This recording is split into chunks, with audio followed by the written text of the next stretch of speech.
Nestled in the heart of Goma, in the Democratic Republic of Congo, the Tchukudu Women's Training Center is more than just a place for women to learn.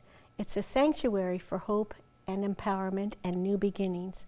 Kathy Cleary is the Canadian founder of the Tchukudu Women's Training Center, and she joins me today to tell us about the incredible achievements that have occurred in the past 10 years because of the continued support and the resources provided.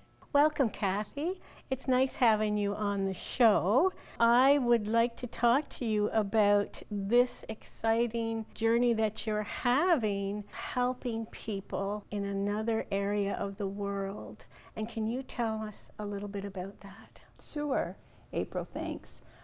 In 2014, I visited Goma in the Democratic Republic of Congo with Heather Haynes, an artist who lives just here in Gananoque.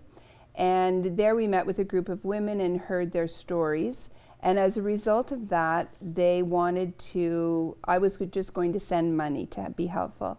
They said no, they wanted to learn some new skills. So we started together a training center from scratch. We knew nothing. And so since 2014, so just a little over 10 years, we've been training women in sewing and basket weaving in order to provide skills for them to increase their income, to be able to feed their children and educate their children, because those are the two, of course, for mothers, the two main things for them, as well as look after themselves and their community.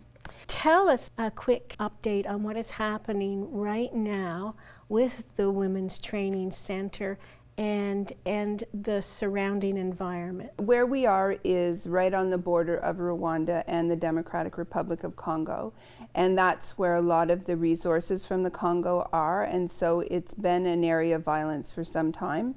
In 2014, the violence escalated dramatically when there's a number of rebel groups, but specifically the rebel group M23, which is supported by Rwanda, increased their violence and increased their activity in an attempt to cut off the city of Goma. We're in the city of Goma, and so the rebels surrounded the city. There's lots of bombing outside of the city, shooting. The people can hear that in the city, where the women and children, where they're living.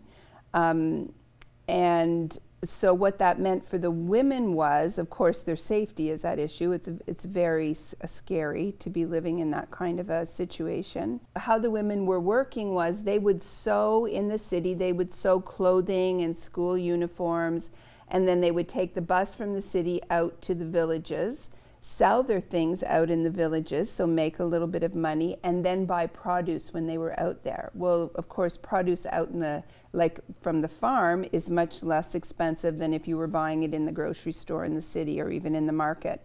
So that was working really well. As soon as the M23 rebels increased their violence, the women could no longer travel outside of the city.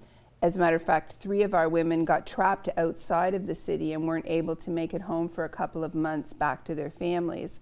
So this has really affected the women in terms of being able to sell their products and to increase their incomes.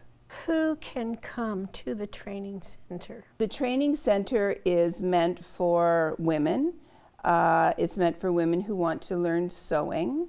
When Heather and I first met the women, we talked to them about the experiences they'd had. So we heard a lot of stories about sexual violence. And what happened was the women, because we had asked that question so often, they thought it was a criteria for being able to come to the center. So they asked me that question. And I told them that it's their center and they should decide. So they said, no, a person doesn't have to have experienced sexual violence, that all women should be welcome to the center. So that's what they told me. All women are welcome, and that's how we go forward. Lovely.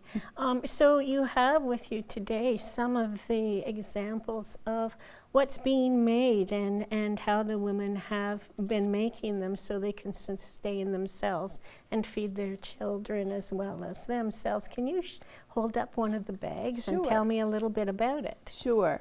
So what, like I was saying before, they sew clothing and uniforms that are sold locally there, but they also make gift bags, reusable gift bags. So you can see one here. It's just a small bag, can be used for Christmas. They look very nice under the Christmas tree, or for birthdays.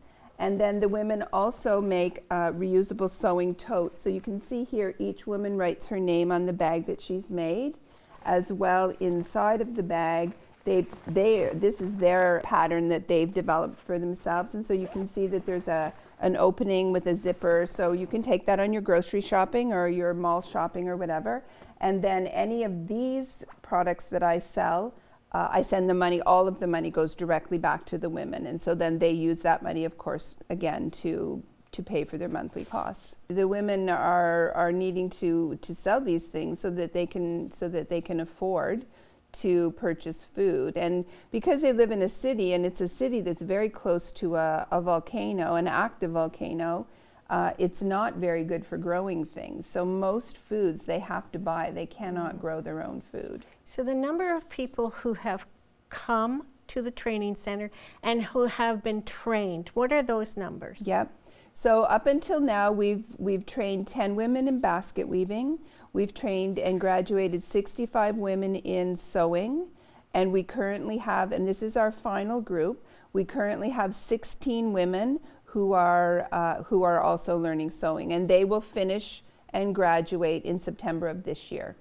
You know, these women have worked very hard under incredibly stressful circumstances, and they're moving forward. Now they move forward and then they fall back, you know, the violence increases or there's a volcano eruption, but they keep moving forward. And so what we need is support to be able to complete their training and then have a 2 to 3 year period where there's some sustainability and we can provide a solid basis.